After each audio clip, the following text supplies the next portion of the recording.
let's talk about isolation. Okay. Let me just put to you a few examples. For example, the key allies and partners of Sri Lanka over the last few years, that is Japan, the United States, the EU, Norway, they have all condemned your government's decision to formally renounce the ceasefire.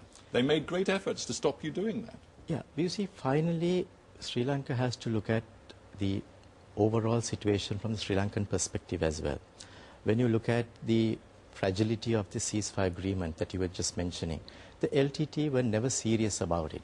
It was always a contingent liability upon Sri Lanka to have this all the time. At any moment, they were able to pull the rug under our feet, and then that was always having people not coming into Sri Lanka because they were all nervous because they did not know at what moment the LTT could renege on that. Why did, if it's all about the tigers, why did the government refuse to accept UN-backed monitors to actually look at what was happening on the ground in the north and east of your country? You see, Sri Lanka has a very vibrant democracy. There are many newspapers, there are many international NGOs, there are many, many people. In fact, you know, we have as many as 6... I'm talking about international monitors, yeah. People who can come in entirely independent from the outside, under a UN mandate, and actually report on what you know is a very, very difficult situation in the north of your country with serious allegations of human rights abuse from your government. Yeah, but, you know, we don't really need to have them coming in because there are so many other institutions. You do need to have them coming in. Clearly you need them. But there are so many other institutions also. When a British minister, Kim Howells from the Foreign Office, can say, quote, the Tamil Tigers are not the only source of violence in Sri Lanka. Civilians in government-controlled areas regularly fall victim to brutal attacks by paramilitary groups, often acting with apparent impunity. Yeah, of course, I have not seen that particular statement, but there are many, many other reports also that we have seen where many NGOs, many MPs who have come in and who have found that Sri Lanka has a very good record as well. So, you see, there are different sides to this story. It's a 25-year-old conflict, and naturally there will be certain tensions that would take place.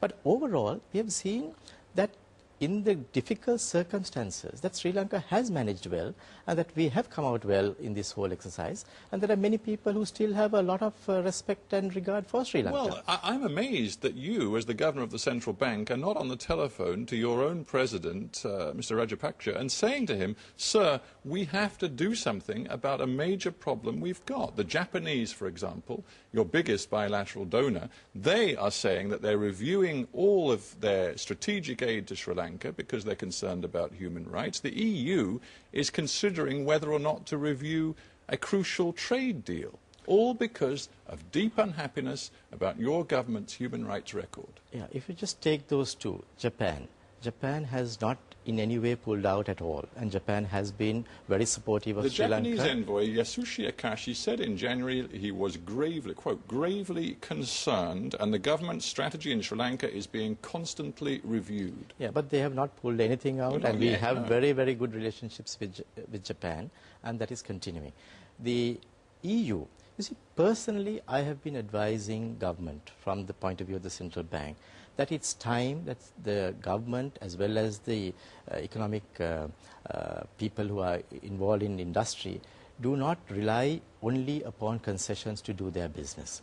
You see, we are today moving to a free market economy right across the world, and it's important that Sri Lanka also recognizes that they have to do business in the marketplace without concessions. But if they do get concessions, it's very well and Well, good. let me be clear about what you're saying, because it's very important. You're suggesting to me that you don't care whether the EU renews its special trade deal with Sri Lanka, which allows you to export hundreds of millions of euros worth of clothes to the EU every year. Let me put it this way. You see, sooner or later, the EU will have to not give this concession because it's a special concession that they are giving, the GSP+.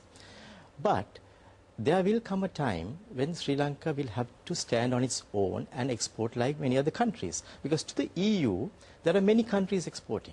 So the moment you have these additional concessions in order to buttress you to export, your productivity is dropping. Your own methods will not be as stringent as you would like to see. But you know, Sri Lanka's apparel industry is a very mature one. We have very good standards. We commend ourselves saying that we know we are an exporter of garments without guilt. So there are many good things going for the garment industry. Of course, a corollary of what you're saying, sorry to interrupt, but a corollary of what you're saying is that actually you would rather allow the army and the paramilitary groups free rein to do what they will in the north, free of any EU monitoring and observation, rather than keep the concessions on trade. Now, let me put it this way. I don't think, I may not have made it very clear.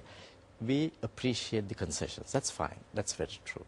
But at the same time, we as a nation, we as an industry in this particular area, which is now becoming quite mature, we need to understand that we should not be only looking at concessions to move forward. Let the government deal with the political spectrum and then see how best they could get the additional concession. That's fine. But what we are advising the industry is not to rely upon specific concessions in order to do business. That was never something that will work, and it's like a subsidy. You know, we don't really need to have subsidies to do certain things. And the moment you rely on subsidies, the moment you rely on concessions, your own productivity